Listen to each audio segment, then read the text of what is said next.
हाथरस वाले भोले बाबा के आश्रम में अंधविश्वास का काला खेल। आश्रम में लगे नलों से निकलता है अमृत, भरने के लिए लगती है लाखों लोगों की भीड़।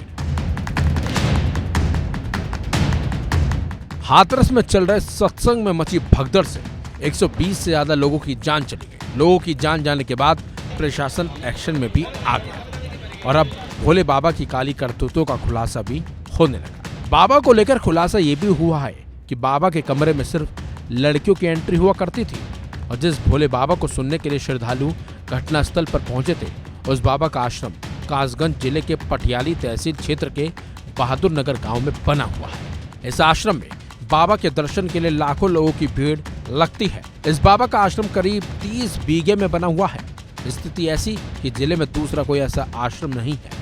इस आश्रम में बाबा ने अपने श्रद्धालुओं के रुकने के लिए करीब 5 बीघे में विश्राम घर तक बनाया हुआ है। आश्रम में बाबा के दर्शन के लिए हर रोज हजारों भक्तों की संख्या पहुंचती भी है, जबकि तीज त्योहारों पर भक्तों की संख्या में कई गुना इजाफा हो जाता है। माना जाता है कि लाखों में संख्या पहुंच जाती है। इतना ही नहीं, सत्संग हो या ना हो, भक्तों की भीड़ बाबा के दरबार में उमड़ती है। अब हैरानी की बात तो यह है कि भोले बाबा के इसी आश्रम में पीने के लिए जो नल लगा हुआ है, इसको लेकर बड़ी गजब की मान्यता है। दावा किया जाता है कि नल से पानी नहीं बल्कि अमृत निकलता है। इस नल का पानी भक्त नहाने के साथ ही पीने के लिए भी इस्तेमाल करते हैं, बल्कि कुछ लोग तो इसे अपने घर तक ले जाते हैं। उनका मानना है कि अमृत है और ये बाबा का प्रसाद है।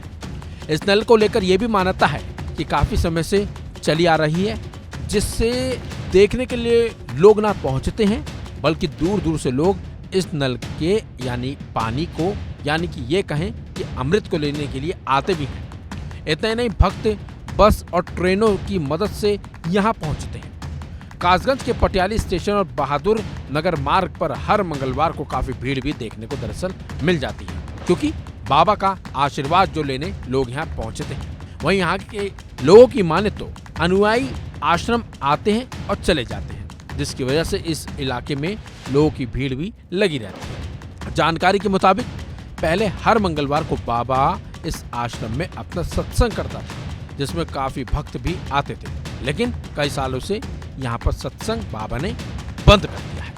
लोगों का कहना है कि काफी समय से बाबा इस आश्रम में आए भी नहीं है, लेकिन बाबा की वजह से इतनी बड़ी घटना है, इसकी जांच भी अब शुरू हो चली है, क्योंकि कई लोगों की इसमें जान जो गई है।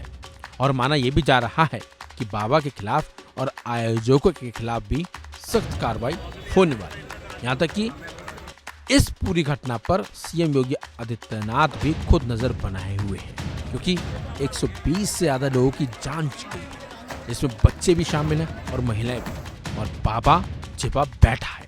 ऐसे में बाबा के खिलाफ न सख्त कार्रवाई होनी चाहिए, बल्कि उससे ऐसी सजा मिले ताकि ऐसे ढोंगी बाबाओं का खेल खत्म हो सके। फिलहाल इस खबर में बस इतना ही। अपडेट्स के लिए बने रहिए वन इंडिया हिंदी के साथ।